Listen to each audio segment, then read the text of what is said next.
Hello and welcome, Super League fans at GPVWC. This is Mike and I'm the Scrutineer here at SimNews.TV. This is our second episode, and you may have noticed, if you've been following the site at all, that the cars have been on track. Exciting stuff. But we are here to tell you why they've been on track. This is pre-season testing. This is slightly different than you may have found in other leagues you've been to, where pre-season testing is a way to check the server or just to check the mod works, all that sort of stuff. Yes, there's a little bit of that here, but it's more important than that. So last week we saw the first Super League test at Imola. So that was last Thursday, and this week we're also seeing them at Hockenheim. There's another 3 tests to go as well. So it sounds an awful lot of testing, but it makes an awful lot of sense why. So why on earth do we do these pre-season tests if not just to test the mod? Well, in this circumstance, this is to earn R&D points, because as we know, Super League has its own development system. So you build your car up and make it faster, just like in F1. Super League mirrors that in that you start off with a base model car, and through testing and through earning R&D points and developing, you end up with a much faster car by the end of the year. Sometimes potentially about 8 seconds. This year we're not sure what it'll be yet because we haven't got to that point. We've only got the base model. So to upgrade your car, so we've got all the different teams we went through last week. They're all out on track. You want to earn these R&D points, and they do that by covering the miles. So they cover the kilometres. So every kilometre covered by each car, they get 0.75 R&D points. Doesn't sound a lot, and it isn't a lot, but it adds up when they're doing an awful lot of laps. So that's points for your car. Engine manufacturers, the 4 that we went through last week, also earn points towards engine development, and they earn that at 1 point per kilometre covered. It's all going to sound a bit technical, but bear with me, it is worth it, because it makes a big difference on the track. There's a limit, though, per car of 250 kilometres. So you can have 3 cars on track, you can have your 2 drivers and your test driver all on track over a 12-hour window at some point to cover those laps. It doesn't have to be in one go. Some teams choose to do it in one go. Some teams choose to do fastest lap after fastest lap to get themselves up there.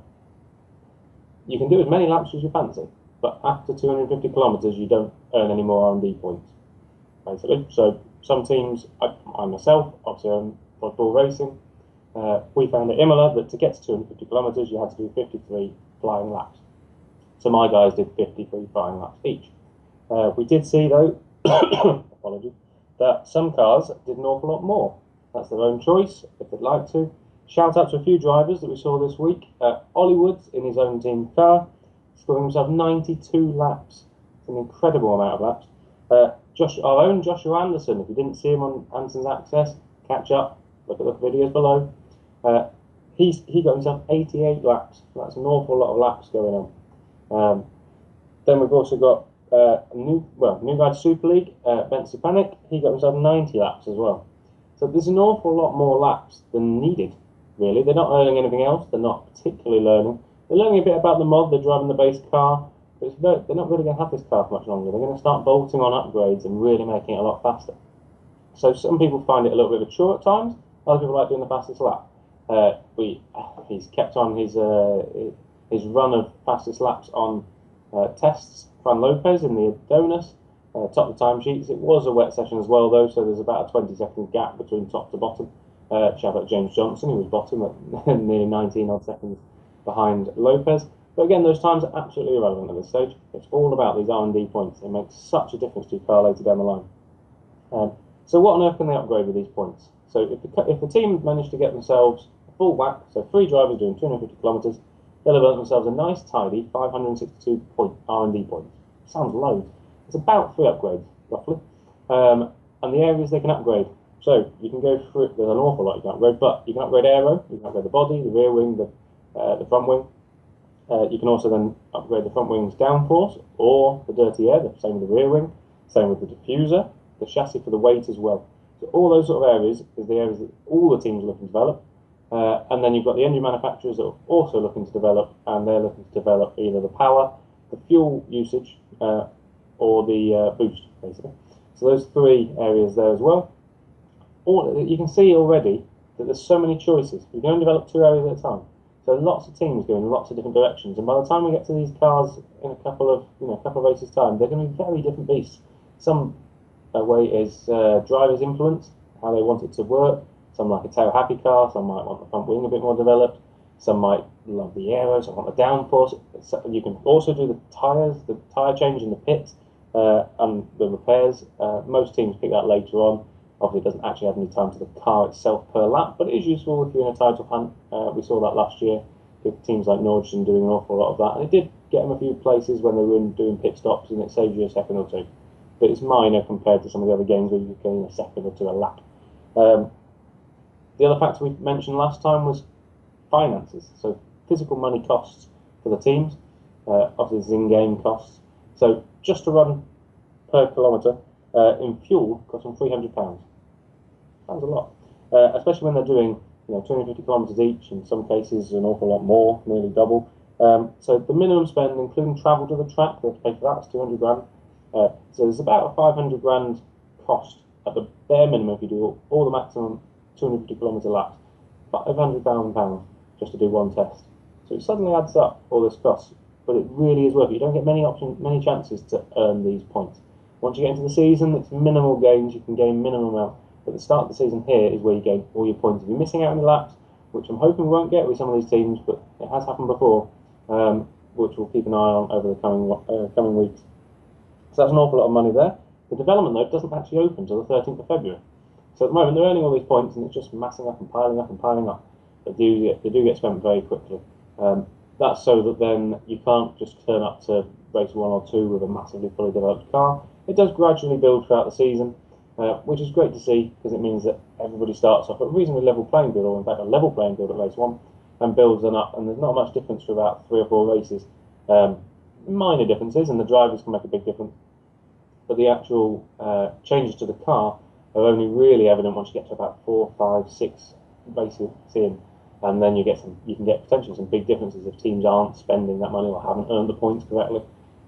Some of the existing teams, so except for our 2 new teams, everyone else carried over a handful of points as well, roughly about 150 at tops. It's not loads, but it's worth an upgrade, so it could make a bit of a difference later down the line when these R&D points do start running out. So that's what all the teams are doing at the moment. Once we get to the 13th, then they actually open and start developing them. They do develop at different rates as well. So it's not just a blanket, everyone develops the same. If they all pick the same development, they all end up with the same thing. Because we've talked about the staff last time, they all have different ratings as well. And on different areas. So each of those areas we spoke about before, including the aero, the rear wing, all that sort of area, they all have different ratings. So some of them develop those areas quicker, depending on who they picked. We've seen a particular designer be the sort of top designer, the designer everyone's been after, and Adonis got that this year and paid through the nose for it, but they have got it. So, and that's been the Midnight, Red Bull Midnight, and now Adonis car for the past few years, which has been the top car going. So it'd be really interesting to see if Adonis can keep that going. They've got everything there to make that happen. Nordstrom, they're the title rival. They stuck with theirs, but theirs is good anyway. There wasn't an awful lot of movers and shakers, must be said. Hawkeye picked a good one. They went further up from where theirs were. Bubble dropped down. They took a different one, with Street Fighter actually stealing theirs. So there's quite a few where it's minor differences, and if you can plough R&D points in and make up for the difference. But in a short-term basis, on a like-for-like and a cost, it is worth having that designer. All these differences, so it's such tiny differences that we're going into here, but once they hit the track, you're not going to really see an awful lot until we hit the first 2 races. We can go through it in so much more detail at that point. It will become clear. If you're now confused by all of that, I completely apologise, but listen, watch all these tests, have a look at the timesheets. Times are almost irrelevant, but do look at those lap counts and who's racing for them as well. It's quite interesting. There's been a few driver changes already. We'll get into driver changes before we get into the next on the next time round, where I've also got a guest coming on board to help me out and see what's going on with the mod itself. So obviously, new mod this year, new look at the car. If you haven't seen the car yet, do have a look. It's an absolute beauty. And we're already seeing some liveries coming out, particularly test liveries that people are already doing, but there's a few race liveries out there. So do have a look. They're beautiful cars. So really, the season has already started for these guys. We may not think it, we're only start of February, but if you miss out now and you miss these points, you can lose your season. You really can. So I'm very proud of my guys that they managed to do it, and everybody this time managed to get the maximum points. Some cost them more to do it. I've had a bit of fun doing hot laps and bits and pieces like that. but they all got the maximum points. So at the moment, it's turning out to be a really close season. I can see it being really, really close. So stick with us, and make sure you keep watching, and we'll find out how it unfolds. Hit that subscribe button below, and you won't miss out a single one. On every 2 weeks on a Wednesday. But not only that, on Sim News, we've also got Parker's Pit Stop. It comes down on a Monday, alternative weeks for myself.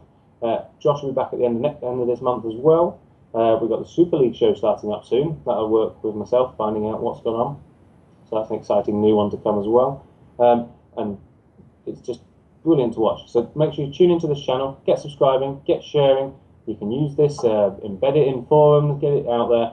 It's worth knowing and worth really learning about the Super League. It's an incredible league. I'm so excited by the season. You'll really see it come along and come alive. I've been Mike Pittman for the Scrutineer and SimNews.TV. Subscribe below, and I shall see you soon.